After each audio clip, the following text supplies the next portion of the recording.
La semana en RCR. Actualidad, entrevistas, comentarios del acontecer nacional e internacional en la semana de RCR TV.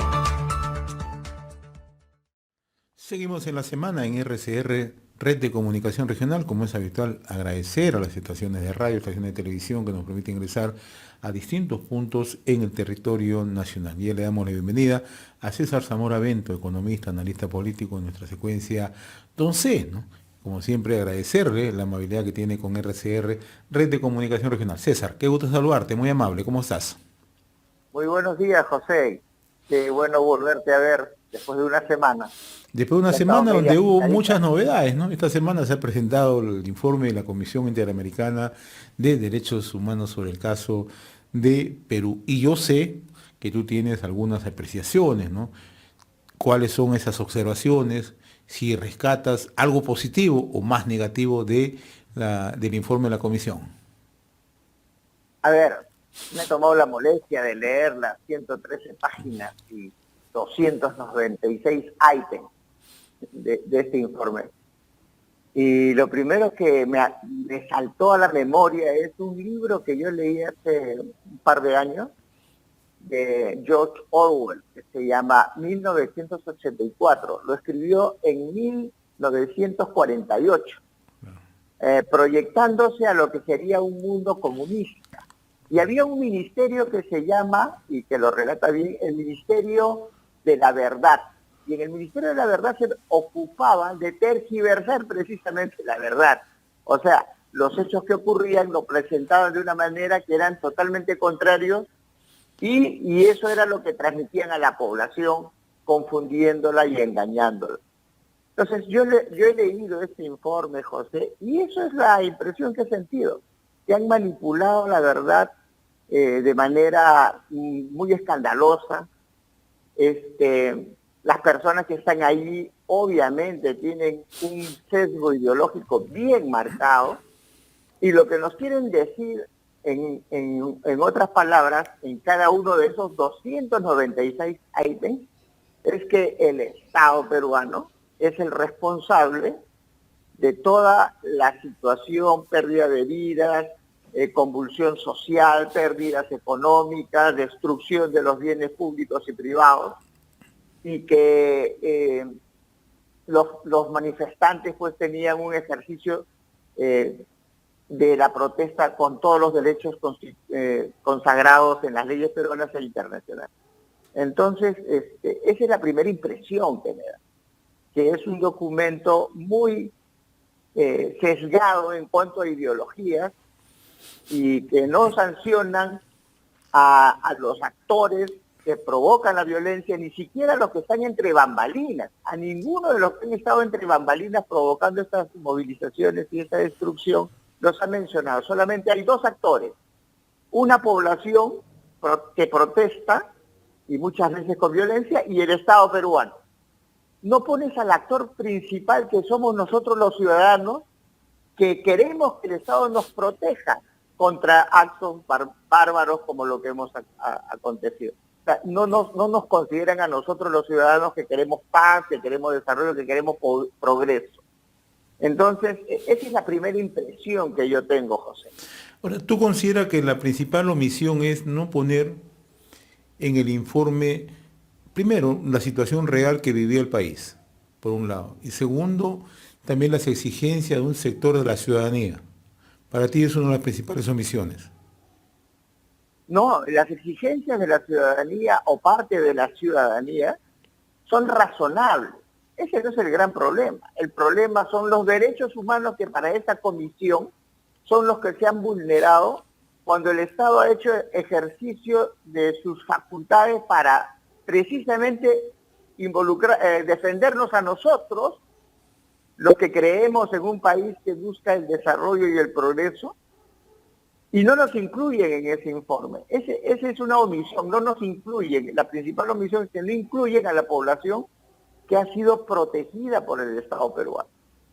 Y eso de allí, lamentablemente, es producto del sesgo ideológico que tienen cada uno de estos 7 integrantes de esta comisión.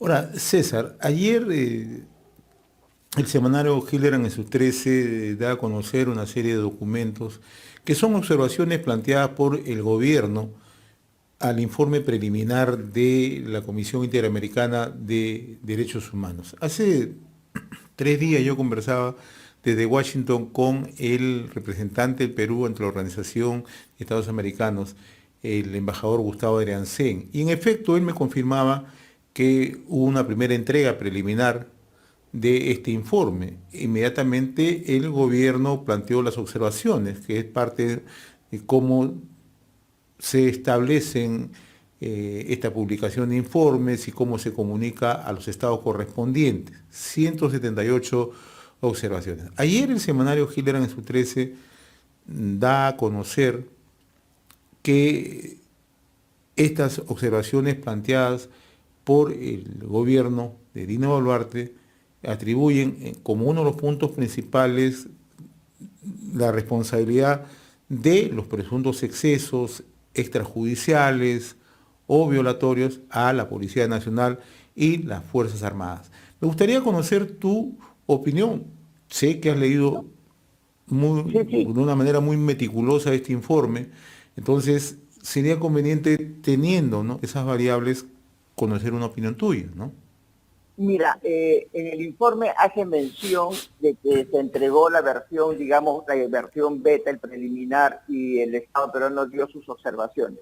Solamente en el informe final han incluido algunas de ellas, pero de manera muy, como que es la opinión del Estado, o sea, como que no son producto de los hechos, como que son suposiciones, como que inclusive en alguna parte donde en el informe mencionan de que la violencia hubiese sido generada por infiltrados, en el informe dicen que el Estado peruano no alcanzó prueba alguna. O sea, encima de que hace referencia que el Estado peruano ha tenido la oportunidad de presentar sus descargos, no le creen. No le creen porque sencillamente no han presentado evidencias, pruebas, no sé qué tipo de evidencia quieren.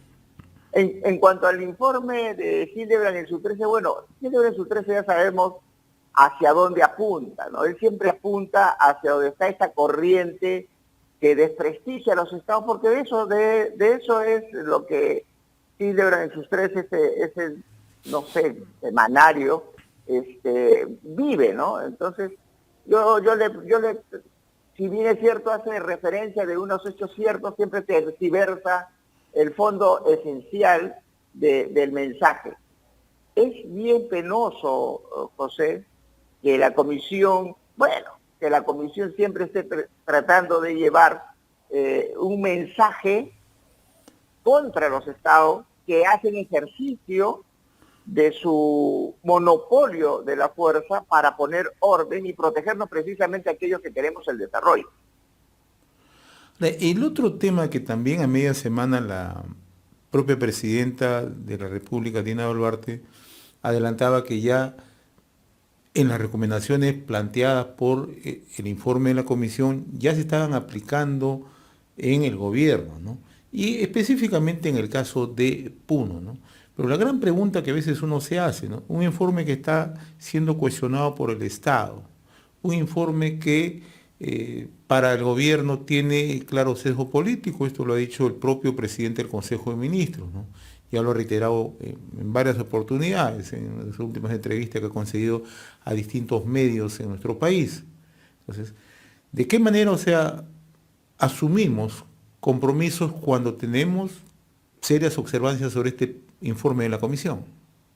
Mira, en principio el informe hace mención de una serie de elementos de derechos humanos, de hechos, instrumentos legales, constitucionales inclusive, que están plasmados. O sea, el Estado peruano funciona bajo reglas claras de juego, incluido la destitución de Pedro Castillo, pero lo ponen de una manera, como te digo, nuevamente el Ministerio de la Verdad tergiversa la realidad de tal manera que genera dudas en un hecho que es tan claro y tan pragmático como el autogolpe o el golpe que quiso hacer Pedro Castillo y que al final fue el motivo de su encarcelación.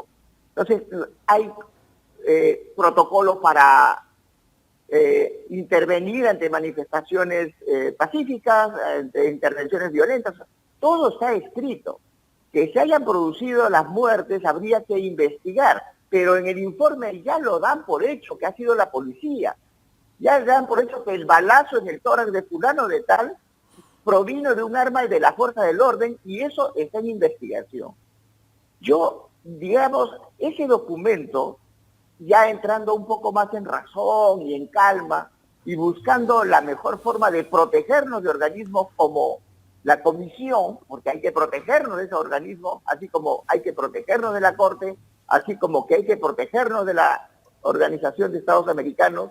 Este informe debemos utilizarlo. Si fuésemos inteligentes, si las autoridades fuesen inteligentes, si la sociedad civil fuese medianamente inteligente y no hepática, utilizaría para tomar punto por punto cada uno de esos 296 ítems y destrozarlo. Pero hacer no solamente la sustentación pragmática, hechos, evidencias, sino también la discusión. El mundo entero tiene que saber que ese informe de la Comisión Internacional de Derechos Humanos está plagada de una mala intención ideológica. Y esa es la oportunidad que tenemos con este documento que ha sido mostrado así como lo han mostrado. Yo creo que debemos pensar en la oportunidad que nos da esta horrible intromisión de una comisión que lo único que está haciendo es continuar con una agenda desestabilizadora y propugnando un comunismo solapado, ¿no? Y esperemos que así se haga y hagamos los mejores esfuerzos en ese sentido. Muy bien, mi estimado César, como siempre, muy agradecido, y nos estaremos realmente contactando la semana siguiente para seguir echándole una mirada a lo que acontece no solamente en nuestro país, sino también en el plano internacional. Te agradezco la amabilidad, César, como siempre. Un fuerte abrazo. La semana en RCR. Actualidad, entrevistas, comentarios del acontecer nacional e internacional en la semana de RCR TV.